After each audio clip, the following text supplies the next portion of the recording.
معكم. اليوم حنسوي جيلي. هو جيلي حنحتاج لملعقة كبيرة زي هيك، ومي باردة ومي مغلية وصحن كبير ونوع من الفراولة اللي هو الجيلي تبع الفراولة. تقدر تحتاجوا أي نوع فراولة أو أي نوع جيلي. وهلا حنبدأ. هلا حنحط الفراولة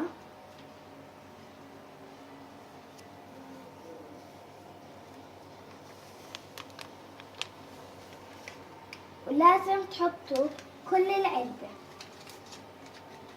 طيب هلا حنحط المي المغلية.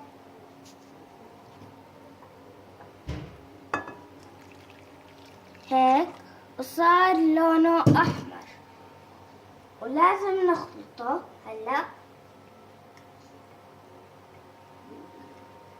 وكمان الريحة تبعته كتير حلوة، وإذا كانت سنعة يعني الجيلي مش ظابط.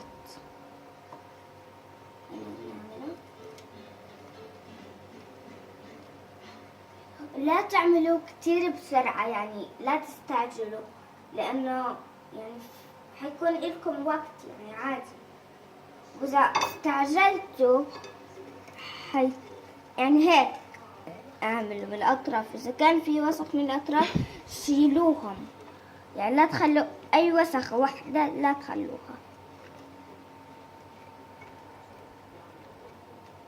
هلا أنا وأمي نخلط، وهلا أظن حنحط المي الباردة. هلا أخذنا المي الباردة، خلينا نشيل الملعقة وهلا صار برضو يعني كتير عشان المي الباردة. هلا خلينا نكمل خلط.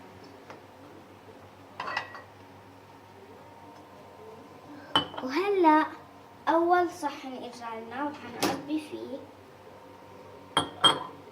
بهاي الملعقة.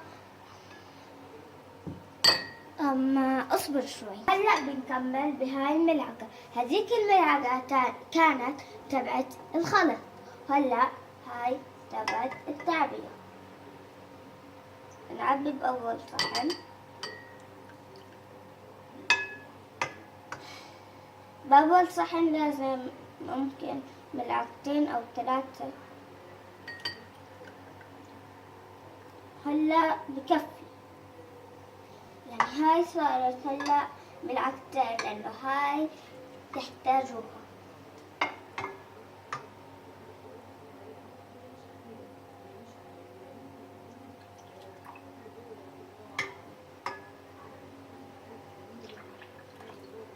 هلا خلصنا. هلا بنحط الثالثة عشان هاي كانت الأولى والثانية قليلين.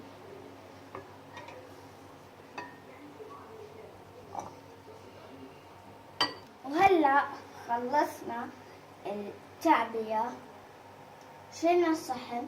هلا بنخليهم يعني شوي يبردوا، بعدين شوي يعني كيف يتكونوا مع بعض، وبعدين حنحطهم بالثلاجة. ويلا باي.